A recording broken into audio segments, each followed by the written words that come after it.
बंगाल के आरजीकर अस्पताल में एक महिला डॉक्टर के साथ अस्पताल में बलात्कार किया जाता है, फिर उसकी हत्या कर दी जाती है।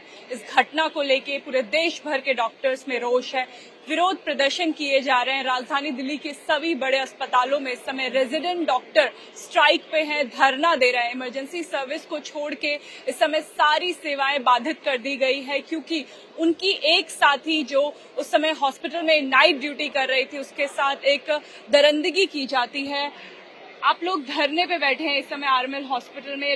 लगभग कितने रेजिडेंट डॉक्टर हैं? आरएमएल डॉक्टर्स में रेजिडेंट डॉक्टर्स बहुत हैं, सैकड़ों में हैं रेजिडेंट डॉक्टर्स। आप स्टूडेंट्स को मिलाते हैं तो नंबर आपका 1000 से भी ऊपर जाता है। और जैसे आपने बोला, हमने इमरजेंसी सर्विसेज बंद नहीं की हैं। हम दुखी हैं, हम में आक्रोश है, किसी में भी होना चाहिए, क्योंकि हम ड्यूटी कर रहे हैं यहाँ पे आके, दिन रात ड्यूटी कर रहे हैं, 24 घंटे 48 घंटे 36 घंटे की ड्यूटी करते हैं। और बदले में क्या मिलता है हमें कि हमारे एक कलीग, उसका बलात्कार किया जाता है, उसका मर्डर कर दिया जाता है और अथॉरिटीज उसे दबाने की भी कोशिश कर रही है। ये सही नहीं है। एक पहली बात तो ये एक इंसान का काम हो नहीं सकता, इसमें कोई ना कोई ग्रुप अवेलेबल होगा। उस ग्रुप को मैं चाहती हूँ कि सरकार या भी जो भी अथॉरिटी या पुलिस है, उस ग्रुप को हंट करना चाहिए। इस चीज को ऐसे कवर करना, ऐसे ढक देना, ये और भी दुष्टता होगी, ये और भी निर्दयता होगी उस इंसान के लिए, किसी एक को जस्टिस ना मिले। बिकॉज ये एक इंसान की बात नहीं है, एक इंसान के साथ उसकी फैमिली भी तबाह होती है। वो अकेली बेटी थी अपने माँ बाप की। और हॉस्पिटल एक ऐसा जगह है जहाँ पे अगर डॉक्टर सेफ नहीं है तो नर्सेस भी सेफ नहीं है, पेशेंट्स भी सेफ नहीं है, आप भी सेफ नहीं है, कोई सेफ नहीं है। पुलिस स्टेशन की जगह है जहाँ पे जान बचाई जाती है मरीजों की। ऐसे में वहाँ वो जान बचाने वाले अगर डॉक्टर ही सेफ नहीं है तो काम कैसे किया जाएगा? ऐसे सवाल उठाए जा रहे हैं। सिक्योरिटी रीजंस, अब राजधानी दिल्ली में आरएमएल हॉस्पिटल में भी क्या ऐसी दिक्कतें हैं? हाँ, बिल्कुल दिक्कतें। आपको ऐसा लगता होगा राजधानी है, दिल्ली है तो सेफ्टी सिक्योरिटी उतनी है, बट ऐसा नहीं है। महीने में 4 से 5 एमएलसी डॉक्टर्स के लिए भी होती है कि कहीं सेफ्टी इशू आता है, कहीं छेड़छाड़ का मामला आता है, कहीं दुष्व्यवहार आता है, कोई पीटने को आता है। लास्ट ही मंथ जीटीबी अस्पताल के अंदर ओपन वार्ड के अंदर फायरिंग हुई है डॉक्टर्स के ऊपर।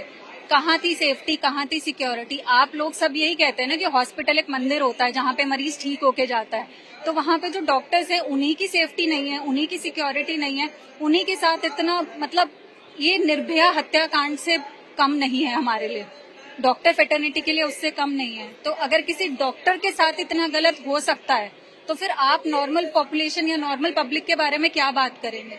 इस केस को लेके आप लोगों की क्या मांग है? हमारी मांग है कि इस केस में सीबीआई इंक्वायरी होनी चाहिए ताकि ट्रांसपेरेंसी मेंटेन रहे केस के अंदर।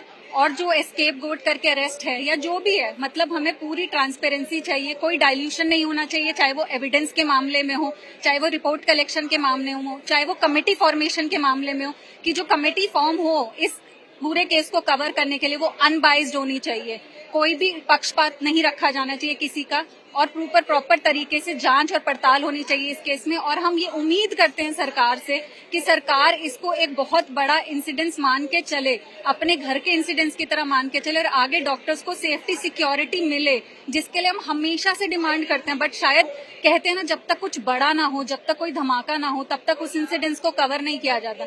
ये सेफ्टी सिक्योरिटी की मांग हमारी कोई नई नहीं है, हम सालों से मांगते आ रहे हैं। सालों से डॉक्टर्स के साथ कभी ऐसा होता है कि किसी को छेड़ दिया जाता है, किसी के ऊपर मास अटैक कर दिया जाता है, किसी के ऊपर गन फायरिंग हो जाती है, किसी के ऊपर गन शॉट हो जाता है, लेकिन कहते हैं ना, जब तक कुछ बड़ा ना हो तब तक कवरेज नहीं मिलती। और शायद उस बेचारी बच्ची के साथ जो भी गलत हुआ उसके बाद ही शायद इतने लोग इस इंसिडेंट को कवर भी कर रहे हैं। तो नहीं तो होता कि अगर कोई छोटा मोटा इंसिडेंट होता तो आज भी ये कवर नहीं होता, आज भी मीडिया कवरेज डॉक्टर्स को नहीं मिलती। क्यों? क्योंकि डॉक्टर शायद उतना अहमियत रखते नहीं है इस कम्युनिटी के अंदर, इस सोसाइटी के अंदर, कि इतना कवरेज हमें मिल सके। लगभग इस समय 1500 से ज्यादा रेजिडेंट डॉक्टर आरएमएल अस्पताल में प्रदर्शन कर रहे हैं। लेडी हार्डिंग हॉस्पिटल है जहां रेजिडेंट डॉक्टर खासकर प्रदर्शन कर रहे हैं। सफदरजंग में प्रदर्शन चल रहे हैं और इसका सीधा सीधा असर ओपीडी के मरीजों पर भी देखने को मिल रहा है। लेकिन डॉक्टर्स का कहना है कि ये धरना अनिश्चित काल तक का है। कुछ और डॉक्टर हम उनसे बात कर लेंगे। क्या मांगे हैं इस समय, क्योंकि धीरे धीरे डॉक्टर्स जितने हमारी मांग ये है कि अभी जो सीबीआई की जांच कराई जाए, क्योंकि वहाँ पे जो अभी तक उन्होंने बताया है कि किसी एक ने रेप किया है, किसी एक को पकड़ लिया है, ऐसा नहीं है। जो स्टेन्स मिले हैं, सेमाइनल स्टेन्स, वो 2 से 3 लोगों के, यानी कि गैंग रेप हुआ है और उसको छुपाने के लिए उन्होंने किसी भले की बकरे को पकड़ा है। तो हमें सीबीआई फास्ट ट्रैक में जांच चाहिए। आरजीकर की सारे अथॉरिटीज जो है उनको परमानेंटली हटाया जाए, क्योंकि वो बहुत ही गैर जिम्मेदार है। और तीसरी बात ये कि सेंट्रल प्रोटेक्शन एक्ट को तुरंत लागू किया जाए ताकि हम सेफ फील कर सके।